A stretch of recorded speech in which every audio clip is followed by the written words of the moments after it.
From AccuWeather.com, this is AccuWeather Daily, a brief host-read article. It's weather news in a nutshell. Well, winter will make a comeback during the second half of this week as a fast-moving clipper storm unleashes gusty winds and areas of snow from Montana and Idaho to Michigan and New York. At the same time, parts of the central U.S. will face an elevated to high wildfire risk. The clipper storm will follow an outbreak of severe weather over the central and eastern states that will mark an end to surging warmth and record-challenging high temperatures. The storm will race eastward Thursday into Friday along the boundary separating cool air in the northern U.S. and much colder Arctic air building in Canada. Due to the storm's intensity, a broad zone of strong wind gusts may topple trees, down power lines, trigger rollovers of high-profile vehicles, and cause property damage.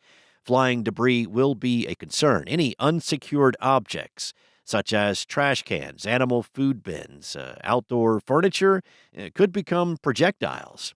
Powerful wind gusts of up to 80 miles per hour with an AccuWeather local storm max of 115 miles per hour are possible from northern Idaho and northwestern Montana to the Colorado Rockies on Thursday.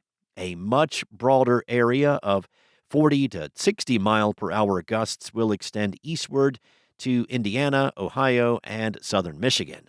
AccuWeather's Brandon Buckingham said that gusty winds, dry air, parched vegetation, warmth, and sunshine will combine to significantly raise the wildfire risk across a large part of the plains and the eastern slopes of the Rockies.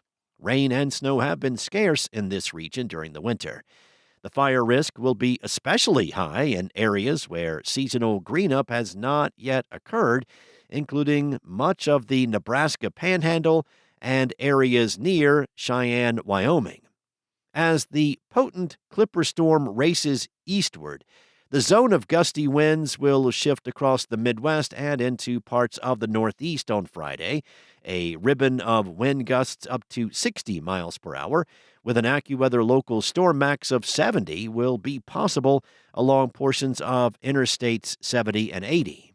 The greatest danger of strong crosswinds will be along north-south interstate highways, including Interstates 55, 57, 65, 69, 75, 77, and 79.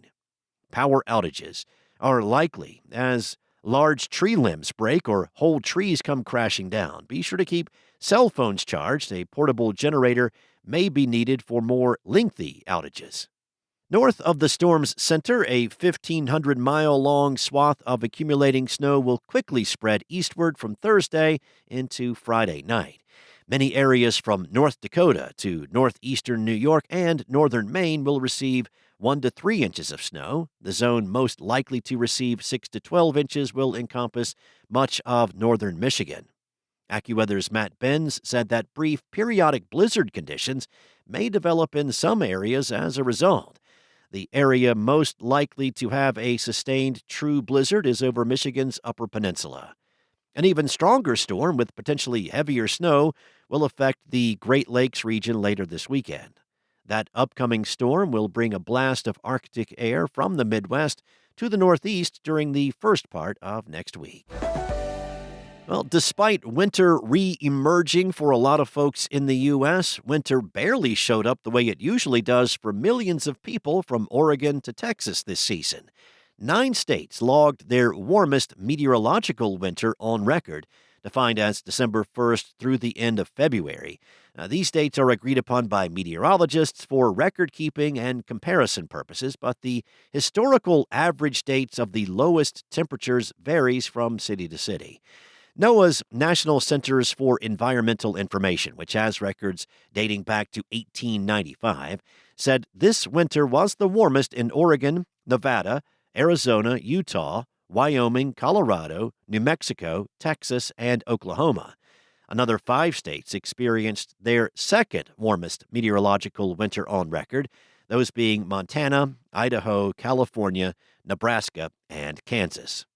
Dozens of cities had their warmest winters on record, including Riverton, Wyoming, with a seasonal average of 32.2 degrees. That's 13.5 degrees above the historical average for that city. And Bozeman, Montana, at 35.9, which is 10.9 degrees above average. Denver was also likely the warmest, though records there go back only 31 years. Contrasting that, in the eastern U.S., it was colder than the historical average in most states away from the Gulf Coast, though not as extreme as in the West. Delaware, New Jersey, Pennsylvania, and Maryland ranked in the top 35 coldest winters. For the entire continental U.S., winter ranked as the second warmest, and it was the driest in 45 years. West of the plains, snowfall ranged from 0 to 50% of the 18-year historical average, according to NOAA's National Operational Hydrologic Remote Sensing Center. Unusual snowfall in the southeast created a strip of 150 to 500% from the Florida Panhandle through eastern Georgia and the Carolinas. The snowpack, or water in snow on the ground in the western U.S., hit record lows almost every day this winter and has generated worries about the water supply. Ski resorts were also hit hard with a lack of snow, with Vail saying it was a worst-case weather scenario. Snowfall was above historical averages across the core of the Midwest, including Michigan, southern Illinois, Indiana, Ohio, and across much of the Northeast, excluding Maine and Maryland.